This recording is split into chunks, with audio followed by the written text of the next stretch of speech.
তো বন্ধুরা video thumbnail এবং টাইটেল দেখে নিশ্চয়ই আপনারা বুঝতে পেরেছেন যে আজকের ভিডিওটি ঠিক কোন বিষয়। হ্যাঁ ফ্রেন্ডস, আপনি আপনার হাতে থাকা অ্যান্ড্রয়েড স্মার্টফোনটি এখন হুবহু কম্পিউটারের মতো ইউজ করতে পারেন। কম্পিউটার মূলত প্রচুর দামি হয়, আমরা অনেকে নিতে পারি না, বাট আজকের ভিডিওটি দেখার পরে আপনার মোবাইল ফোনকে আপনি সেম হুবহু কম্পিউটারের মতো ব্যবহার করতে পারেন, যেমনটি আমি করছি। দেখতে পাচ্ছেন কম্পিউটারে যেমন থাকে দেখতে পাচ্ছেন, এখান থেকে নিচে আপনি এখানে ক্লিক করে আপনার মোবাইল ফোনের প্রতিটা অ্যাপস আপনি ব্যবহার করতে পারেন। অ্যান্ড এখান থেকে আপনি চাইলে SMS সেন্ড করতে পারেন। অ্যান্ড এখান থেকে যে কোনো কন্ট্রাক্ট নাম্বারে আপনি কল করতে পারেন। তারপর এখান থেকে আপনি দেখতে পাচ্ছেন ডেট অ্যান্ড তারিখ এখান থেকে দেখতে পারেন। অ্যান্ড নিচে এখানে দেখতে পাচ্ছেন আপনার মোবাইল ফোনের নোটিফিকেশান দেখতে পাচ্ছেন, যেমন কম্পিউটারে থাকে নিচে নোটিফিকেশান, আপনি কিন্তু এখান থেকে নোটিফিকেশান দেখতে পারেন। অ্যান্ড ওপরের দিকে লক্ষ্য করলে দেখতে পাবেন এখান থেকে ইউজার দিস পিসি, এখান থেকে আপনি সেম হুবহু কম্পিউটারের মতো আপনার মোবাইল ফোনটি ব্যবহার করতে পারেন। তো দেখতে পাচ্ছেন এখান থেকে আমি মোবাইল ফোনটি রোটেট করে নিলাম। রোটেট করে নেওয়ার পরে দেখতে পাচ্ছেন সেম হুবহু ডেস্কটপের মতো আপনি আপনার মোবাইল ফোনটি ব্যবহার করতে পারেন। সো এটি একটি অসাধারণ ব্যাপার। আপনি আপনার নর্মাল অ্যান্ড্রয়েড ফোনে কিন্তু এটি করতে পারেন, যে কোনো মোবাইল ফোনে আপনি এটি করতে পারেন। তো ভিডিওটি খুবই ইন্টারেস্টিং হবে, ভিডিওটি 1 সেকেন্ডও না কেটে লাস্ট পর্যন্ত দেখতে থাকবেন। সো দেরি না করে চলুন আমরা ভিডিও শুরু করি। তো তার আগে আপনাদেরকে রিকোয়েস্ট করব, প্লিজ এই ভিডিওতে একটি লাইক করবেন, অ্যান্ড নতুন হয়ে থাকলে চ্যানেলটিকে সাবস্ক্রাইব করে পাশে থাকা বেল বাটনে ক্লিক করে রাখবেন। তার কারণ আমি এই ধরনের ভিডিও ইউটিউবে প্রতিনিয়ত আপলোড করে থাকি, যে ভিডিও দেখে কিন্তু আপনারা নতুন নতুন অনেক কিছু শিখতে পারেন। ওকে, সো চলুন আমরা আজকের ভিডিওটি কমপ্লিট দেখে আসি। ওকে ফ্রেন্ডস, তো আমাদের মোবাইল ফোনকে সেম হুবহু কম্পিউটারের মতো ব্যবহার করার জন্য আমাদেরকে কি করতে হবে, আমাদেরকে একটি কম্পিউটার লঞ্চার ইনস্টল করে নিতে হবে আমাদের মোবাইল ফোনে। ওকে, সো তার জন্য এখান থেকে প্লে স্টোর ওপেন করে নেবেন।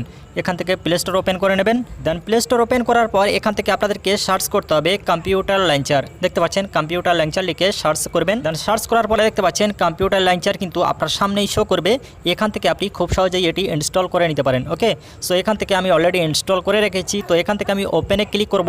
ওপেনে ক্লিক করার পরে আপনাদেরকে দেখাবো যে কীভাবে মোবাইল ফোনটি হুবহু কম্পিউটারের মতো ব্যবহার করবেন। সো এখান থেকে জাস্ট আমি ওপেনে ক্লিক করে দিলাম। ওপেনে ক্লিক করে দিলেই আপনাকে আর কিছুই করা লাগবে না, এটি কিন্তু অটোমেটিক সেট হয়ে যাবে। মূলত এটি একটি কম্পিউটার লঞ্চার, আপনার মোবাইল ফোনে কিন্তু এটি সেট হয়ে যাবে। তো সেট হয়ে যাওয়ার পরে দেখতে পাচ্ছেন এখান থেকে আপনি সেম কম্পিউটারে যেমন থাকে সেম ফিচার্স কিন্তু আপনি এখানে পেয়ে যাচ্ছেন। যেমনটি এখান থেকে দেখতে পাচ্ছেন আপনার মোবাইল ফোনে থাকা প্রতিটা অ্যাপস কিন্তু আপনি এখান থেকে ইউজ করতে পারেন। অ্যান্ড তারপর এখান থেকে আপনি SMS সেন্ড করতে পারেন, অ্যান্ড কল করতে পারেন, অ্যান্ড এখান থেকে আপনি ব্রাউজিং করতে পারেন, অ্যান্ড এখান থেকে আপনার কন্ট্রাক্ট নাম্বারে আপনি কল করতে পারেন, অ্যান্ড তারপর এখান থেকে আপনি ডেট টাইম দেখতে পারেন, অ্যান্ড তারপর এখান থেকে আপনি নোটিফিকেশান দেখতে পারেন। যেমনটি কম্পিউটারের নিচে নোটিফিকেশান থাকে, তো আপনি কিন্তু আপনার মোবাইল ফোনে সেম কম্পিউটারের মতো ইউজ করতে পারেন। ওকে, সো এখান থেকে তারপর উপরের দিকে লক্ষ্য করলে দেখতে পাবেন user this PC recycle bin, আপনি চাইলে এগুলি ব্যবহার করতে পারেন। ওকে, সো এখান থেকে আমি দিস পিসিতে ক্লিক করে দিলাম। দেন এখানে ক্লিক করার পরে দেখতে পাচ্ছেন এখান থেকে লোকাল ডিস্ক, অ্যান্ড এখান থেকে আপনি ডাউনলোড ডকুমেন্টস সব কিন্তু এখান থেকে আপনি দেখতে পাবেন। অ্যান্ড আপনি কিন্তু সম্পূর্ণ ফিচার্স এখান থেকে পেয়ে যাবেন।